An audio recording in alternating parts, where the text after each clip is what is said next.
You are in Chicago, which is the home of the alt-left going back more than a century. The radical left has deep roots in Chicago, deep roots on campuses, but that Chicago-style activism, that campus-style crazy, is fully deployed in the Capitol buildings, I think for the first time ever.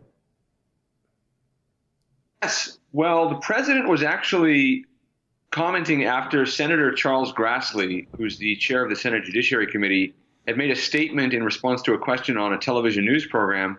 He was asked whether he thinks some of the protesters are paid, and he said he was partial to that view because he had seen many other people who said so, and in fact, he's correct. The original elevator screamer, as Trump later called her, was a woman who had not complained previously about a sexual assault, but that day after the hearing announced that she had been a victim and cornered Jeff Flake in an elevator, holding the door open so he couldn't leave. She happens to be the leader of a George Soros-funded organization in New York. So in that sense, it was true. There are other organizations funded by Soros and other Democratic donors who worked with him that were all over Capitol Hill today and throughout the week. So strictly speaking, it's true. Now, whether it had the effect intended is another story. We actually think that it may have pushed Susan Collins and Jeff Flake more firmly onto the side of voting for Brett Kavanaugh. Lisa Murkowski, the Republican from Alaska, broke with her party. But the antics of the left-wing protesters seem to have convinced Susan Collins and Jeff Flake and others, perhaps, that they could not allow the mob to rule the country. And so those protests had a very negative effect, with or without the president's tweet, on the goal of stopping Brett Kavanaugh. The left really lost its marbles, and I think there were consequences. You know, it's very interesting. I think this whole thing has been a massacre. I think, was it the Senator Lindsey, I just forgot his last name, I'm sorry, Lindsey Graham, who said maybe we ought to throw him in water, and if he drowns, he's innocent, and if he floats, he's a witch. Like, he made, like, it's been so absurd, the process in the Senate. But that was bad enough, that was brutal and dishonest enough.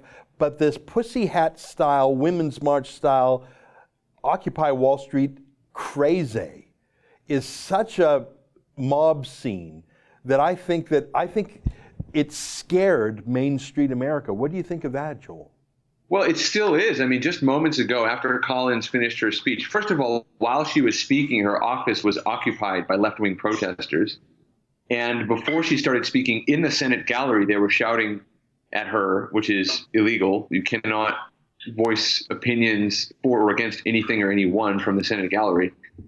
But right after she finished, Senator Joe Manchin, a Democrat who broke with his party to vote to move the process along and announced that he would vote for Kavanaugh, he was trying to give interviews to reporters in the hallway, and his voice was drowned out by people chanting shame, shame over and over again. That was broadcast on live television. People are watching this at home, beside themselves with the idea that these professional activists are basically able to commandeer the country and have a louder voice than everybody else because they're willing to break the law. They're willing to occupy Senate offices. They're willing to threaten. Some of the tweets that came out after Collins' speech said that they're going to follow her everywhere she goes for the rest of her life.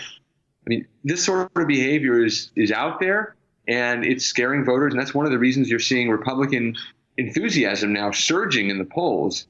Before, Democrats were motivated to vote mostly because out of dislike of Trump, and Republicans were somewhat complacent or undecided.